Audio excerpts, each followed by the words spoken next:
Hello, I'm Jennifer Blevins-Smith with Integral Clinic Solutions, and you're watching my YouTube channel, Navigating the Business of Medicine.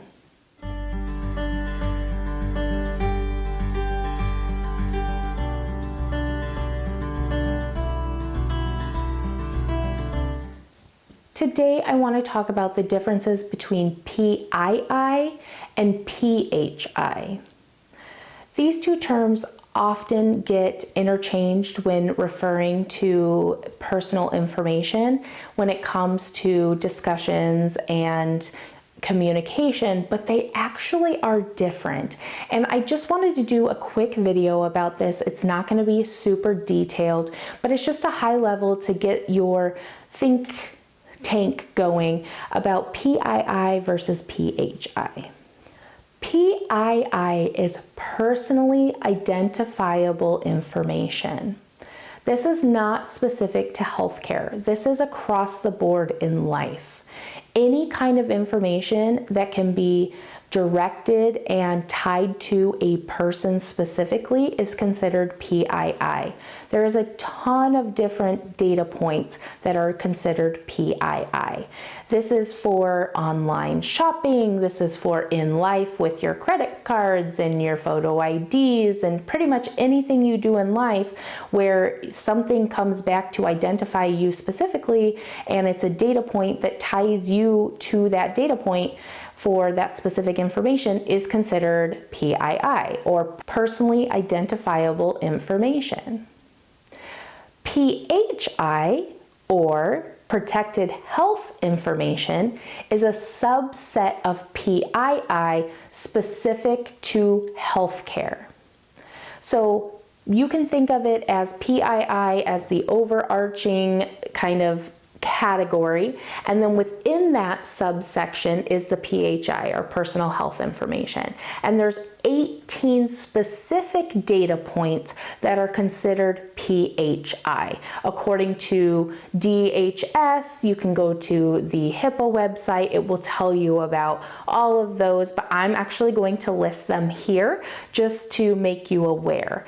And again, it's 18 specific PIIs that make up PHI. And I'm going to read them because I did not memorize them. I know most of them off the top of my head, but I want to be accurate for you. So they are names, which is a full legal name. All geographic subdivisions smaller than a state. So that means street address, city, county, zip code, etc., bureau. Anything smaller than a state when it comes to geographic location is considered PHI under HIPAA. Then you have dates, and these dates include dates of birth, admission dates, discharge dates, and dates of death. So when someone has passed away, date of death is also important. And a lot of people don't think about that because they think when a patient is deceased that HIPAA no longer applies, but that's not true. Phone numbers, fax numbers, which are almost going obsolete anymore, but they are still used, so it is considered PHI. Email addresses, which people don't think about. Social security numbers, medical record numbers. So your medical record numbers, your whatever you assign a patient account numbers, whatever you call them in your EMR or in your system of whatever you have, those are considered PHI as well.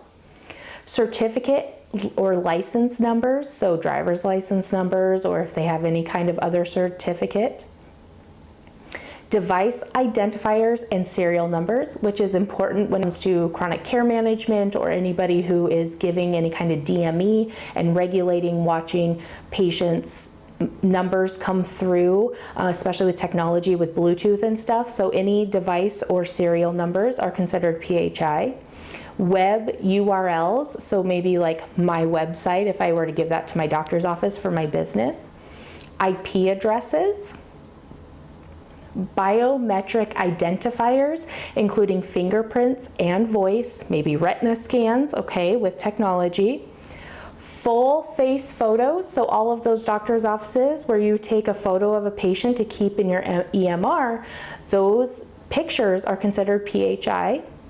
And any other unique identifying number, characteristics, or codes. Okay, so those are the 18 important things. Claim numbers are not included. I'm sure you picked up on that, but 18 different items, and that's a lot. And it's very important that your staff is aware of that, that you're aware of that when it comes to electronic communication, especially because a lot of people don't realize that medical record numbers are also PHI, so they try to use that in place of a name or date of birth, and that is just as bad. But there is a catch when it comes to PHI. So maybe some of those data points are not PHI on their own, right? They're PII, they're all PII, but in order for them to be considered health information, it has to connect the data point to a patient. So you might have a list of phone numbers, and you would never know who owns those phone numbers if there's no other identifier with them. And so in that case, it might not be PHI. But if it has a date of service next to the telephone number, a date of birth, maybe it has a license number or a photograph of the patient, that combination makes it PHI, okay? So you need to be really careful when you're reviewing your HIPAA security requirements, your HIPAA security information, and that you are following the guidelines to be HIPAA compliant, but that you understand the difference between the two, because there might be situations that you are implementing some kind of HIPAA security requirement where maybe it's not necessary because it's PII and it doesn't follow under PHI, which is what HIPAA would be governing, and it's not necessary. So it's good to be able to understand the differences between PII, PHI, who regulates both, where from the research I've done, PII is starting to get more regulation behind it and requirements like HIPAA is, with PHI being, you know, anytime PHI is a breach, right, there are certain time frames in which they need to be reported and who they need to be reported to and what actions need to be taken and what kind of penalties will go on. It's very rigid, it's very structured. PII, it's still being developed government-wise. It's not as straightforward as PHI with the HIPAA and the security HIPAA information, but it's still good to know the difference, because if you are, like I said, spending money on things to make secure that maybe don't need to be because it's PII and it doesn't need to be as secured as PHI, then maybe you can do some tweaking. You always want to take personable identification seriously. Anytime you have PII, it's good to, you know, be conservative and be on the safe side, but do understand the differences. Make sure you hire someone or have someone internally that understands the differences. They know how to follow your HIPAA security compliance to the T, and they're not putting you at any risk, but they're also not putting you at maybe an unnecessary expense because it's PII. The one thing a lot of people don't realize is that when you're processing credit cards, you do have to do a specific attestation or certification of keeping the credit card information secure. And this is all merchants, it's not just in healthcare. And it is part of HIPAA security that you do this credit card certification, compliance type training, and that your system in which you're processing credit cards is secure and the information is kept private. But they also have that for PII in just the retail world, and that is where all this kind of comes into play as well. So just be mindful, PII is different than PHI. PHI is a part of PII. There is very stringent, very direct and transparent expectations through HIPAA and the security compliance for PHI. PII not so much, but it still should be taken seriously and kept private for the sake of your patients and your customers. And be looking at DHS for the information, the guidance on how to handle PHI, specifically if you haven't already. If you have any questions or comments about that, please leave that in the comments below.